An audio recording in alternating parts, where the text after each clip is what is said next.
રાજકોટના જેતપુરમાં કેમિકલ માફિયાઓ બન્યા છે બેફામ। વરસાદની આડમાં ભાદર નદીમાં કેમિકલયુક્ત પાણી ઠલવાતું હોવાનો ખેડૂતોનો આક્ષેપ છે।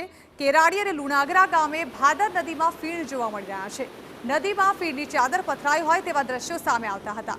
આ દ્રશ્યો એ વાતની ચાળી ખાઈ રહ્યા છે કે ભાદર નદી કેટલી પ્રદૂષિત છે।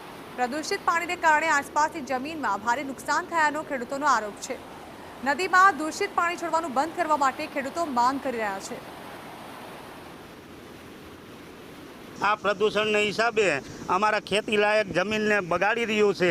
તેમજ આમાં જો ઢોર પાણી પી ન શકે, ઢોર આમાં ખાલી ઉતરે તો એને ચામડીને રોગ થાય, માણસોને બીમારી આવે છે।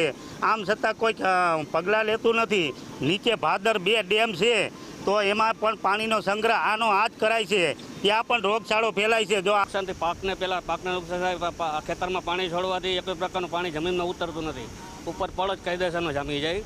જમીનમાં પાણી ઉતરે મોલ તો થાય નહીં અને પર્યાવરણને નુકસાની, ઢોર ઢાખરને બધાને નુકસાની। ઢોર પાણી પીવે તો ચામડી રોગ તે મૃત્યુ સુધી પૂગી જાય ઢોર। જો જમીન બંજર થઈ ગઈ, હજારો વીઘા જમીન બંજર થઈ ગઈ, જે નદી કાંઠાની જમીનો છે।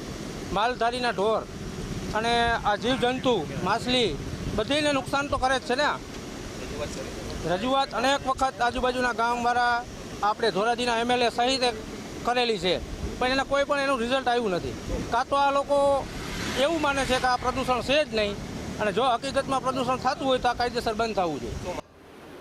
તો બીજી તરફ GPCBના અધિકારીઓનો દાવો છે કે હાલ કોઈ કેમિકલયુક્ત પાણી નદીમાં નથી છોડાતું। તમે આજની વાત કરતા તો આજે અમે જે છે એની અત્યારે જ અમે વિઝિટ કરાવીને એના જે સેમ્પલ જે છે અમે એકત્રિત કરીને અમારી જે છે લેબોરેટરીમાં મોકલશું।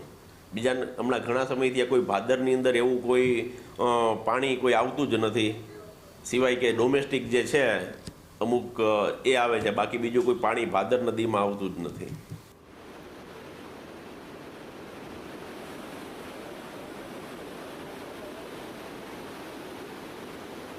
તો ફીણની ચાદર છવાઈ છે, જેને કારણે આસપાસના ખેતરોની જમીનને પણ તેના કારણે મોટા પાયે નુકસાન થયું હોવાનું ખેડૂતોનો આરોપ છે। ખેડૂતોનું કહેવું છે કે આ મુદ્દે તાત્કાલિક કાર્યવાહી કરવી જોઈએ, જેને કારણે આ પ્રદૂષિત પાણીથી ખેડૂતોને પણ હેરાન થવાનો વારો આવ્યો છે।